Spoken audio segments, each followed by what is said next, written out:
انسان امیدوں سے بندھا ایک ضدی پرندہ ہے جو گھائل بھی امیدوں سے ہے اور زندہ بھی امیدوں پر ہے۔ دعاؤں کے روپ میں ملنے والی محبتیں بہت قیمتی اثاثہ ہوتی ہیں۔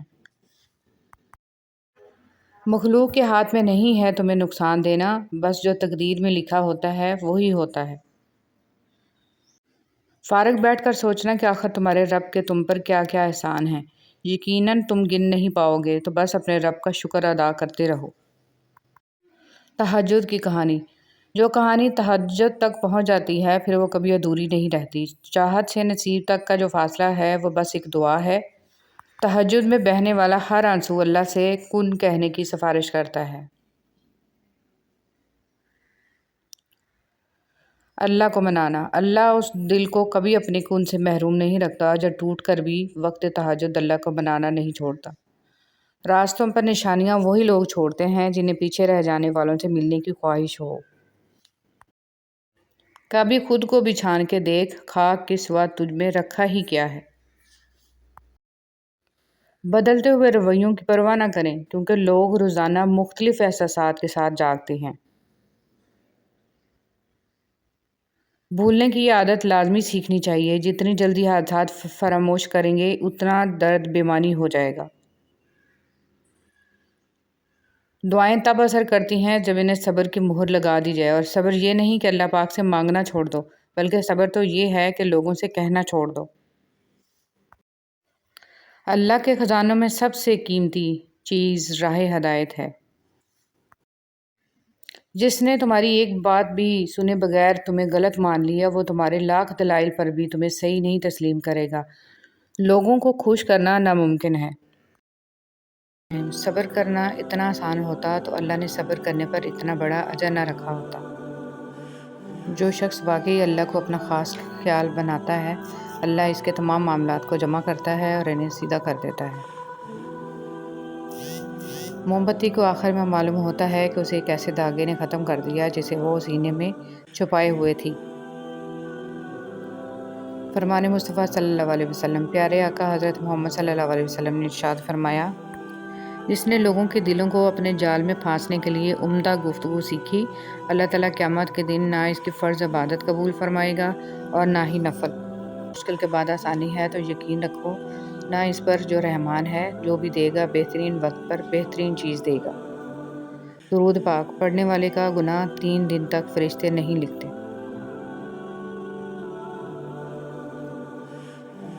اللہ پر توکل۔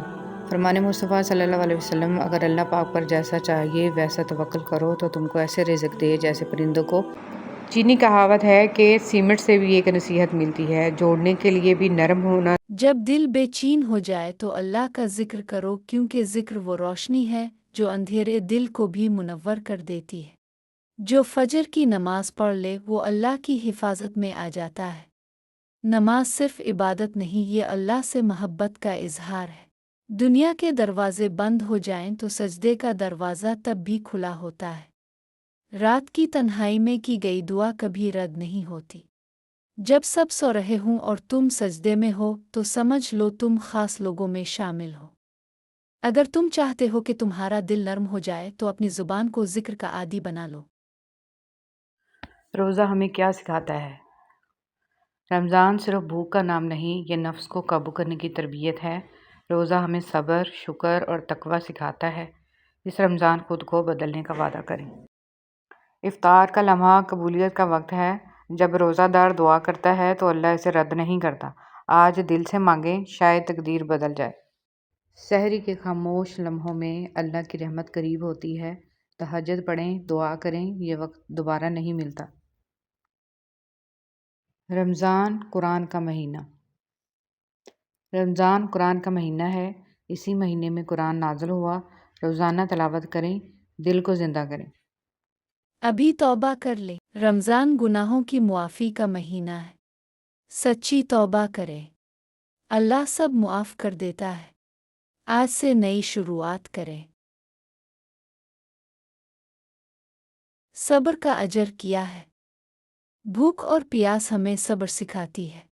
جو صبر کرتا ہے اللہ اس کے ساتھ ہوتا ہے۔ رمضان صبر کا امتحان ہے۔ دعائیں نصیب سے نہیں بلکہ نصیب دعاؤں سے بدلتا ہے، اور کائنات کے سارے معجزے دعاؤں سے ہی ہوتے ہیں۔ زندگی میں ہمیشہ وہ لوگ پرسکون رہتے ہیں جو پوری نہ ہونے والی خواہشوں سے زیادہ ان نعمتوں پر شکر کرتے ہیں جو انہیں اللہ تعالیٰ نے عطا کی ہیں۔ فرمان مصطفیٰ صلی اللہ علیہ وسلم، جس بندے کے پاؤں راہ خدا عز و جل میں گردآلود ہوئے، انہیں جہنم کی آگ نہیں چھوئے گی۔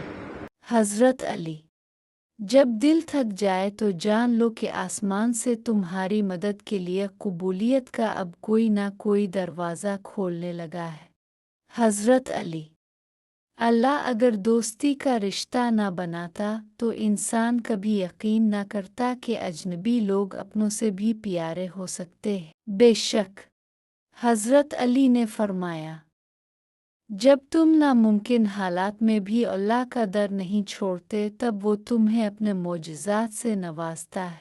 حضرت علی نے فرمایا، اگر تمہیں معلوم ہو جائے کہ تمہاری ہر تکلیف کے بدلے تمہاری لیے کتنی آسانیاں لکھ دی جاتی ہیں تو تم کبھی بھی اپنے حال پر نہ رواگے۔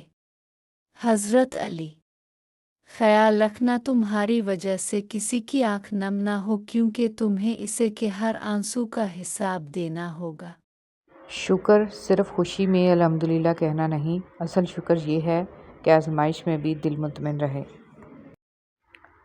شکر دل کو سکون دیتا ہے، ناشکری دل کو ہمیشہ بے چین رکھتی ہے۔ حضرت ابوبکر صدیق رضی اللہ تعالیٰ عنہ نے فرمایا، ہر چیز کے ثواب کا اندازہ ہے مگر صبر کے ثواب کا کوئی اندازہ نہیں ہے۔ جب تم ہر حال میں اللہ کا شکر ادا کرتے ہو تو اللہ تمہیں وہاں سے نوازتا ہے جہاں تم نے سوچا بھی نہیں ہوتا۔ کبھی کبھی اللہ آزمائش اس لیے دیتا ہے تاکہ آپ لوگوں سے امید چھوڑ کر صرف اسی پر بھروسہ کریں، یہی صبر کی اصل خوبصورتی ہے۔